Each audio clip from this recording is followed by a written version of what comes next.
Welcome to the Even Better podcast, where your host, Sinikka Waugh of Your Clear Next Step, brings you exciting content about making communities better by helping people get even better at work.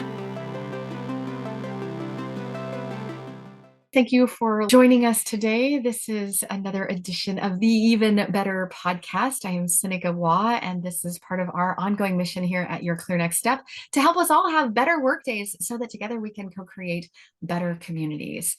I am here today with Vicki Flaherty, and I am so delighted to introduce our listeners to Vicki. Vicki, thank you so much for being here with us today. It's a delight, Sinikka. Thank you for having me. Joy. So for those of you who don't know Vicki, you are in for a treat.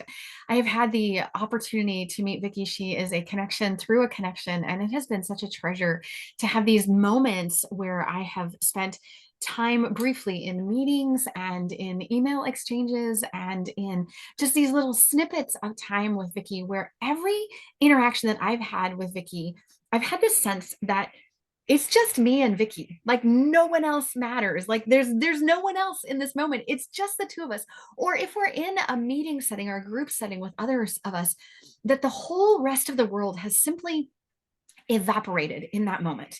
Mm-hmm. That where we are right here, right now, is simply what there is. The rest of it has been set aside, and that here, now, is what matters. And I find that so beautiful and so refreshing and so uplifting and so inspiring that Vicki, I'm just so delighted with this chance to visit with you and to soak this in and to let our listeners hear just a taste of that, just a touch of that. What a joy. So, well, I'll tell a little bit about your bio and the things that I know, and then maybe you can share a little bit more about your story, the things that I know about you. So I know that you have been a coach and that you have a career and a background in industrial and organizational psychology. And I know that mindfulness has been important to you. And then I know that you've worked with Fortune 50 companies, and that I know that you live what you teach and what you coach. That's what I know outside looking in. Now you tell us your story a little. Well, thank you so much. And if we can create even a fraction of what you described, that would be totally awesome. Yeah, so I'd say that the thing that's held my career together is a focus on helping people succeed. So I share a passion for what your clear next step is up to, and making life even better. I worked for IBM for 20 years, and I started as a consultant, and I worked my way into HR and spent a good bit of time. My last 5 years were in leadership development, and I absolutely loved it. It was just a thriving place. And I had some great opportunities there around two things that I got really passionate about. One was mindfulness. So I started a grassroots mindfulness at IBM movement that was totally amazing. And I think it was created by lots of moments like you described, with me involved and then other people creating moments like that. And it was just like popcorn popping around the company. And then I was also, my very last project was on resilience, inviting people to practice ways of being more resilient in the workplace. And it was a phenomenal opportunity. So here I am. I'm sure I'll tell you more about some leadership experiences that I've been in that have helped me become the way I am. Lovely.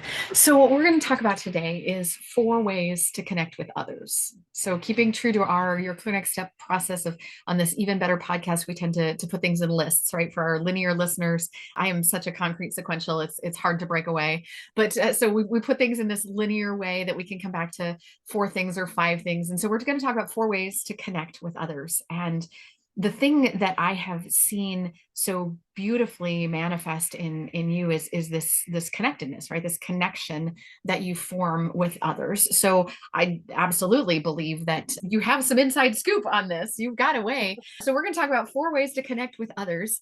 So maybe you can give us some insight into why that connection, why that sense of connecting with others, why that's so important to you, and how that came to be. Yeah, there's probably so many variables that went into how that came to be. I guess when I'm connecting with people, you and I connecting, a group of people connecting, there's an opportunity to be alive and to feel something. There's an opportunity to create something that didn't exist before. And one thing that I've learned is that I have the power to create the experience in the moment. And I can only do that if I show up, if I'm present.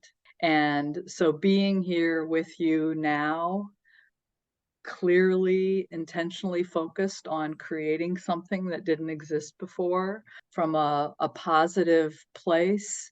I guess what sums it up for me is joy. Like 15 years ago, I lost my joy. I didn't know I had lost it, but at some point in a leadership workshop, I declared that I wanted to find my joy. And I found my joy, and I've been creating joy for myself and hopefully for other people since then. Like that's what my life is about, is creating joy. Oh, that's lovely. That speaks to my heart right now as I'm thinking about these dark times. I mean, it's been a rough couple of years, and it would be naive to think otherwise, right? It's these last couple of years have been hard on so many, and even as we're quote coming out of the darkness, I suppose we could say the economic times have been hard, and there's little relief in sight to that. And people have, you said resilience was a project that you had last worked on, and I look at how many of my customers and my clients are asking for resilience, and teach us resilience, help us be more resilient. And when are we going to stop needing resilience? Never. Right? We're not going to stop needing resilience. And when are we going to stop needing joy? Never. Right? We need our joy. Oh, so well, as you speak about those the dark times that we're in, I have moments where I feel helpless or like there's not enough that I can do, and then I can just step back and realize, well, I can create a sense of inner peace and joy in myself, that if I can do that for myself and somehow spread that to at least one other person who might spread it to someone else, like there's a lot of power in just creating that sense of calm and peace and joy, in the moment. And I feel like it manifests bigger than me when I do that. absolutely. Absolutely. One of the things I've been sharing lately, especially I think it started fall of 2022. I think one of the August or so, some of my trainings were including this message that we may not be able to change the world for everybody. We may not be able to change the arc of time, but this day, this moment, this meeting, we could change the moment. We could, I'm not going to say something corny like turn that frown upside down, but I am going to say that in this moment, we could not give more crap to someone's day. We could uplift. We could make an authentic human connection, and give someone something peaceful, something uplifting, something joy filled in this one moment. And maybe that one moment, they have something good to look back on. And that's what they want to remember. Yeah. Yeah. One of the things I learned in a leadership experience was we always have an impact. Mm. And, we get to choose, we do get to choose that impact. If we're not conscious and aware of how we show up, then we're defaulting to a choice. But we get to choose. And sometimes when we do something, it has an impact. And a lot of times when we do nothing, we have an impact. Think about all the meetings that you've sat in and you just sat there and didn't do or say anything. Like you've had an impact, and maybe doing and saying nothing was the best impact that you could have, but you might have been able to create something else if you were conscious and aware of the fact that your presence mattered in that meeting. So we always have an impact, and we are at choice for what we create in the moment. Love it. I love it. All right. So we're going to talk about 4 ways to connect with others. So let's dive in. The first one has to do with being present. Let's unpack that, Vicki. Yeah, so I think the most important thing we can do to connect with someone is to bring our full self and attention to being together, to show up fully. And I know we've all heard it, like, don't multitask, single task, be focused. It is so true. I can tell when my husband is giving me half of his attention and half is somewhere else. And if I can see it in him, he can see it in me. Like, people know when you're not giving them your full attention. And I think I'm guilty of this sometimes with my mom. Like, we can have some amazing conversations on the phone when I just sit and be with her. If I'm washing the dishes and being with her, something different happens. And so it really does matter that we show up and bring our full attention to the other person, to the situation we're creating. So that's the most important thing I think we can do. Be present and really be there. I remember one of the leadership phrases in one of the classes ages ago was that phrase, be here now. And yeah, just right here, right now. Everything else can wait. Yeah. Everything else we set it aside. We turn off our phones, we turn off our distractors, turn off your other screens, turn off your notifications. And even in this electronic world, if we're like you and I are having this virtual conversation, we're not physically in the same place at the same time, but we're doing the best we can. Everything else is off. I see you, you see me, the world hears us, our listeners are hearing us, but right here, right now, that's it. Everything else is gone. Let's eliminate the distractions. Be here in this moment, be present, show up. Yeah. I remember when my kids were little, their names are Anya and Sophie, and we had this code, very secret code. We had this code that when they were playing toys or games, or even if they had their electronics, the code was Anya, Sophie, and then I would wait. And then they would say, yes, mom. And they had that, yes, mom, meant put down your distraction. They had put down their distractions and looked at me and made eye contact with me and then said, yes, mom. And we trained each other to do this, that I would say, Anya, Sophie, Anya was the older one. She still is. Anya, Sophie. And then put down distractions, look at mom, make eye contact. Yes, mom. And if I talked before they put down their distractions and said, yes, mom, then it was my fault for trying to communicate without their attention, right? Shame on me for trying to communicate when they weren't present. And if they said, yes, mom, without putting down their distraction, without being present, shame on them, right? But that we had this code that we learned and we trained ourselves to, nope, we're going to be present in this moment. And I bet that took practice. Like, and there were times when they didn't put the device down and they said, yes, mom, or you kept talking before they said, yes, mom. And so I think we're beautifully imperfect and we're always practicing.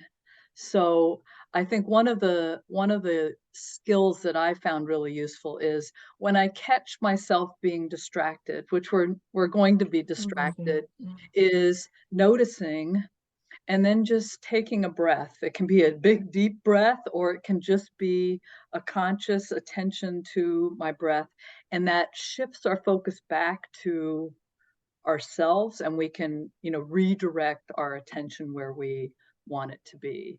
And so I think in your example, putting down the device is like taking the deep breath. Like, okay, I'm ready to focus. I'm engaging with you now. Practice is a great reminder, and the realization and the grace that we're not going to get it right. We are flawed. We are imperfect. I mean, they don't call it human error for nothing. Like we are humans. We're broken and fallen, and we're gonna make mistakes, and that's okay, right? And so we give ourselves a little grace, and we pick ourselves back up, and we try again, and we fix it, and we say, okay, deep breath. Let me try that again. Do over.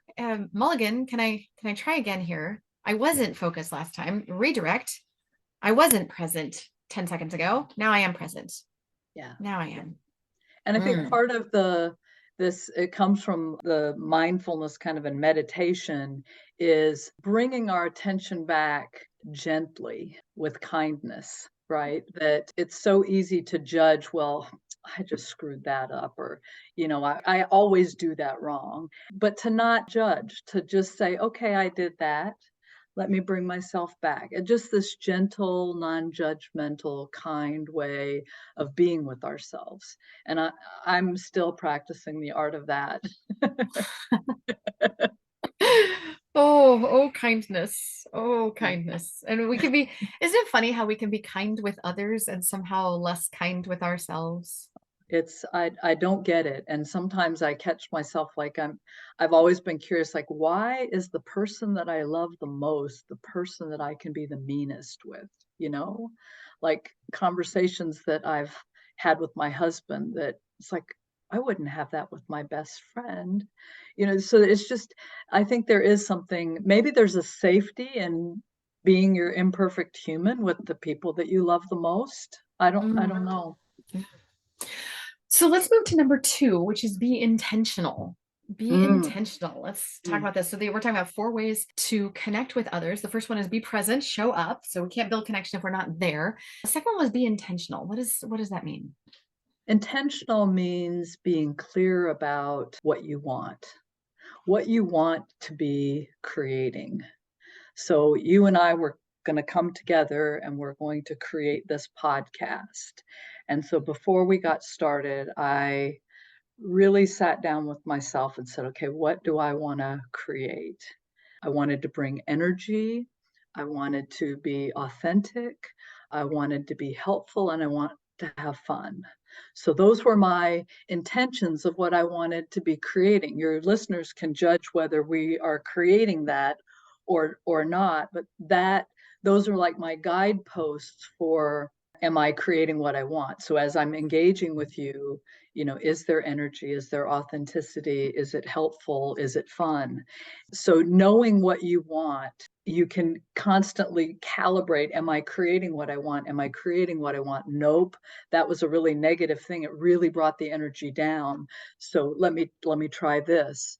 So a constant calibration going on. And it's not conscious, it's kind of unconscious that it happens. But I think there's a lot of power in setting the intention Mhm. for where you want to have your attention. So it's like goal setting, right? It's Yeah. what is my goal? What is my desired outcome? Yes. And there's something subtly different about it in that, for me at least, it's often more feeling kind of words. Mm. So notice it was energy, authenticity, helpfulness, and fun. It wasn't we're done in 25 minutes or 38 minutes.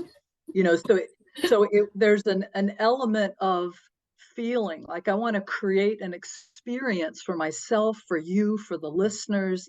And so there's more to it than the doing tactical pieces of it.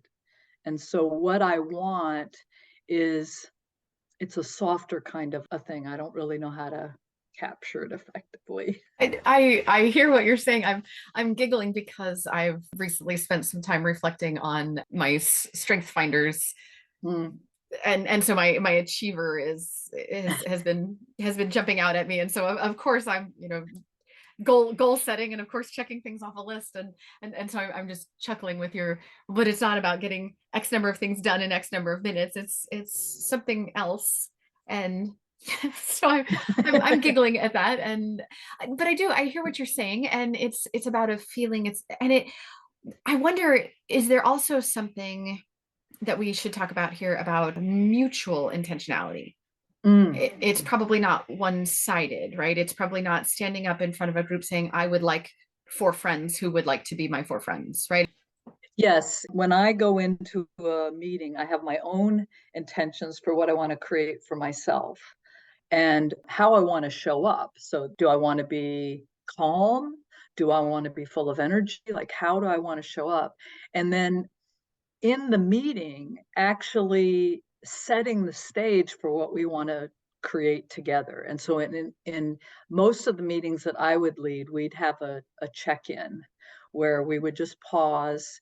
Everyone would have a minute to just kind of consider where they are. And then we choose a word to reflect where we are or what we want to create and we put that into the circle. And so you've got a lot of varied energy in there to work with and play with. But yes, and there is the mutually agreed upon, but like this magic of connecting happens. You're with your best friend, and even if you're on Zoom, which most of my friends I'm Zooming with, there's something. We don't stop and say, okay, let's talk about XYZ today, or let's co-create this today. It's something emerges from just being present together. There's something, I read something this morning, something emerges from a place of unknowing that's beyond reasoning. So I credit Coach Steve Strauss for that, because he has a weekly newsletter that he used those words, and I just thought they were so beautiful. Something emerges from a place of unknowing that's beyond reasoning. And so we can declare what we want to create, but something more often gets created beyond what we imagined. Well, and that goes to that intentionality of a desire to create connectedness, a desire to be connected, a desire to be, and I think I'm guessing here, but I'm guessing that it's also a desire to be mindful of it, a desire to be open to it, right? Connectedness isn't going to happen accidentally, right? It's that intentionality so intentionality was the second point, but also open to it. I'm conflating the two, but I'm intentional about it, and I'm also looking around for it, because you also get what you measure. There's my achiever coming back, yeah. right? You get what you measure, so I've got to also be looking for it, don't I? Well, and so that's where the intention comes in, right? Like, we get what we measure, and the intention is what we want to measure against. Okay. And you were almost jumping to the fourth point that was around being positive. For me, there's an element of being open, like there's a place of possibility that exists between us or in the group, and being open to what that is from a positive frame of mind. And I don't know if you want to go there now or come back to that. We better come back to that. Let's go back to 3 though. Let's not skip it. So about curiosity, because curiosity has been such a theme in many of our conversations lately with several other guests, as well as curiosity. So you've got be curious as the third theme. So help us understand your perspective on that, Vicki. Yeah, so I think of it in three layers, and as a coach, you'll recognize the layers of, curious about what's going on for myself, curious about what's going on over there with you, and curious what's going on in this co-creative space that we exist in. And so being curious at all of those levels, independently and interactively, really being curious. And when I was thinking about our conversation and what the 4 or 5 points were to being, feeling connected, one of the things that I consciously do is I go over there with you. So I let go of my own ego and my own needs, and I just get curious about what's going on with you, and you talk and I respond, and something begins to happen. But it's the going over there with you is not a self-sacrificing kind of a behavior. It's not that I'm letting go of myself and now I'm going to focus on you. It's that I'm just curious about you and me and what's happening between us. And so it's curiosity that is sort of the driving energy to this creative energy happening. And that curiosity allows us to create connection, because you start to see it and you start to understand it. And without curiosity, I wonder if then without curiosity, I might be tempted to just stay over here in my lane, and I might not travel over to see what's going on in your space. I might just stay in my own little circle. Right. And so if we're coming together to create something, like even this podcast, you could have designed the podcast over there in your home office. I could have designed the podcast over here in my home office. But what's what's happening is we're co-creating it now. The place of curiosity where you've asked a bunch of questions or said things that neither one of us planned. And so it's emerging out of this space of intention and curiosity and presence. Really neat. And of course that's going to create more connectedness, because now by simply asking those questions, you're learning more about me, I'm learning more about you. We're creating connections that will allow us then different places to stand and different places to be united, and different things that draw us together should we need to work together in the future or have common ground to stand on. Yeah. Yeah. I think of this piece of the 4-piece puzzle as like being an adventure, and you're exploring, right? Like you're exploring what's going on for yourself. You're exploring what's going on for the other person. You're exploring what wants to be created right now. Like what's possible here now. Part as a business analyst. So my career before I got into project management, before I got into coaching, before I got into training or business ownership, I was a business analyst. And this was the part that my ability to go hear someone's story and learn their patterns and deeply empathize with what they were going through. Some of my earliest BA stories were understanding, asking someone's question, how do they do their job? Because we knew we were going to create automation that was going to automate what they used to do for a living, and then understanding how they felt about that and being able to connect with their human experience on that, and the empathy and what that they must feel. And now as a trainer, asking customers what is it that they need. I will never do, you just won't hear of an example of us providing a training solution unless I've had a chance to get on the phone with the customer. What is it that you need? What are you experiencing? Because it's that question, it's that curious, what are you experiencing? What is your need? Because I want to just get inside their head and empathize with them and understand what does their day look like and what is their pain like and what do they feel, so that I can help them. And Exactly. Yeah. And I know you customize your solutions. So that's the co-creative process, right? Yeah. Is it comes from that place of knowing what you bring to the table, what it is that they need, and then bringing the two together in some unique way that's special to this relationship. That comes from the curiosity. Oh, I said as an adventurer. I love that. As an adventurer. All right, so now we can come back to the fourth one, and I'm going to pause for a second. If you have just joined in as a listener, you need to stop and just rewind and go back to the beginning, because we are here with Vicki Flaherty, and she's talking about 4 ways to connect with others. And she started with being present and showing up, and then moved to the second one, which was being intentional, and the third one, which was be curious. And now we're moving on to being positive. But you've missed a bunch of meat and potatoes out of this, so go back, listen to the rest, and then pick up back here with number 4, be positive. All right, Vicki, go ahead. What is that? Let's pick back up there. Be positive. Well, and I know there's a lot of positive psychology, and there's a lot you can read about positivity. And I'm just like everyone else. There are people that they are just overly positive, right? Like everything they say is just designed to be positive.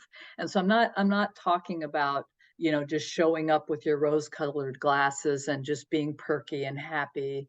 It's about showing up with this intention, keeping your focus on the intention, and looking at everything through the lens of your intention. So I could look for the problem in what we're working on, or I could be seeking an opportunity to shift something. So here there's a lot of power in the words that we choose, right? We have a problem, we have a challenge, we have an opportunity. Which of those do you want to be playing with, right? And so positivity, I think I create positivity by consciously choosing words that I use. I went through a phase when I was working where I didn't want to use the word work. I had such a negative relationship with the word work that I wanted to create something more positively energetic. And so I would call work play, so that I could bring the mindset the attitude, the feelings of play to my work. And just in shifting that word, I've created a different perspective around, the experience that I have. Absolutely. The analogy I use a lot is about driving, right? You're driving a car. If you are looking in the ditch while you're driving, where are you going to drive, right? You're going to drive right into the ditch. But Right. if while you are driving the car, you are looking straight ahead, you are looking where you want to go, your wheel is going to go, your wheels, all four of them, and your steering wheel is going to go where you want it to go. And so if we keep our eyes on where we want to go, I think as you described this initially, it was looking for the light, looking for the intentionally expecting. We are, as we record this, we're in a season of Advent, and from my faith perspective, this is a season of expectancy. It is a season of hope, right? It is, and to me, the word hope is not falseness. It is expectancy. And so that intentional, if I am intentional about creating something, and then I am positive that the thing that I have intentionally created, I'm looking for examples of seeing the thing that I have intentionally tried to create. Right. It's like a leader catching them doing good stuff. Right? Exactly. Right? Not catching them doing the bad stuff, catch them doing the good stuff.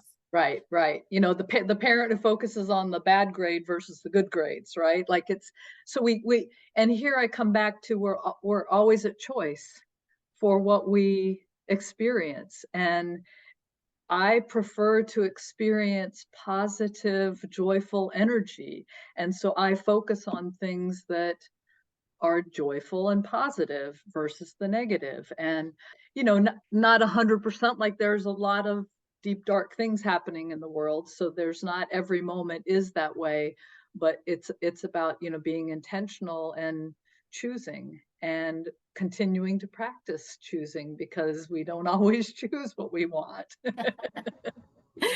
And I think you're hitting on something really important there with that continuing to practice. So with these words, you've introduced mindfulness in a really big way in an organization that is really influential, and you've practiced this, and you've coached on this, and you've taught this, and yet you are using words like continuing to practice this. Are you implying that we don't master this and get this perfect every day? We don't. In a lifetime of practice, we will not have mastered it. I believe, like it's a practice. It's just something we keep doing. We get better at it, and we're able to do it more and more. So, being present and showing up, like we get a little better at it. We do it a little bit more each day. But think about it. Even if you do it just once in your workday, you show up intentionally. It's one more moment that didn't exist that way before, right? So each little opportunity makes a difference. Oh, I love that. I did want to add to the be positive part of it, that for me, what helps me stay positive is a practice of gratitude. So I ebb and flow with how I practice things. And I went through a period where I wrote down 3 things every day that brought me joy. You can write down 3 things you're grateful for. You can say them when you wake up in your head. You can say them before you go to bed in your head. There are just lots of but that gratitude puts me in a place of better receiving or seeing positivity. Absolutely. It's that looking straight ahead, not looking at the ditch. Yeah. And we are wired. Like I keep reading that we are wired to notice the garbage, right? We're hardwired to see the negative instead of the positive. And so we've got to remind ourselves and discipline ourselves and train ourselves and practice looking for the good. We have to rewire. Rewire.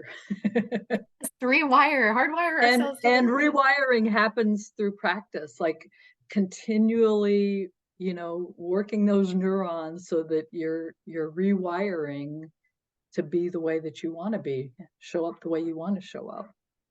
And we can get better at that. Yeah. Can get better at that. Oh, this has been absolutely lovely. And I love how, as you think about those 4 examples, 4 ways to build connections with others, they're all be, right? Be present, be intentional, be curious, be positive. they're not necessarily do, they're be. Yeah, I imagine that's intentional on your part, Vicki. absolutely. It's about being. It's about being a human being and just showing up fully in all our imperfection. So yes. Super lovely. Thank you. Thank you so much for this time today. I am so grateful to you for making time for us and for our listeners. And this would not be the Even Better podcast if I didn't ask my trademark question, which is, what about you? What's making you even better these days? Yeah, so I think the biggest thing that I do, it's a do, to be even better is I'm getting enough sleep. Mm. As we here in the US, as we move into the winter months, like I need an extra hour of sleep. And so I'm, recalibrating to make sure I get enough sleep. And this ties back to the resilience work I did in my last big project, in that if we get enough sleep, we start making better decisions about what we eat, about what we drink, about how we move and exercise in the world. And so, if you can do one thing to make your physical body better, your brain better, your heart better, it's getting enough sleep, because from that point you can then make better decisions. Well, that sounds like a lovely idea. That sounds lovely. So, Vicki, we have just delighted in your insights. If our listeners want to reach out to you, of course, they can reach out to us at Your Clear Next Step and we will happily connect them. But otherwise, if they wanted to find you, what's the best place for our listeners to find you? I'm on LinkedIn. Okay, awesome. We will send them to LinkedIn to find you, Vicki Flaherty.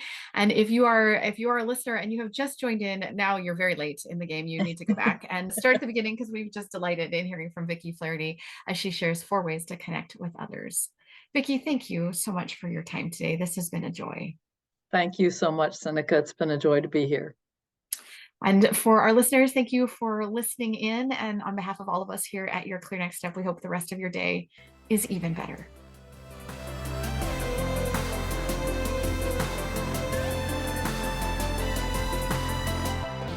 Thank you for tuning in today. The Even Better podcast will be back with more content soon. But in the meantime, subscribe to our podcast or check out our website at yourclearnextstep.com for more information. See you next episode.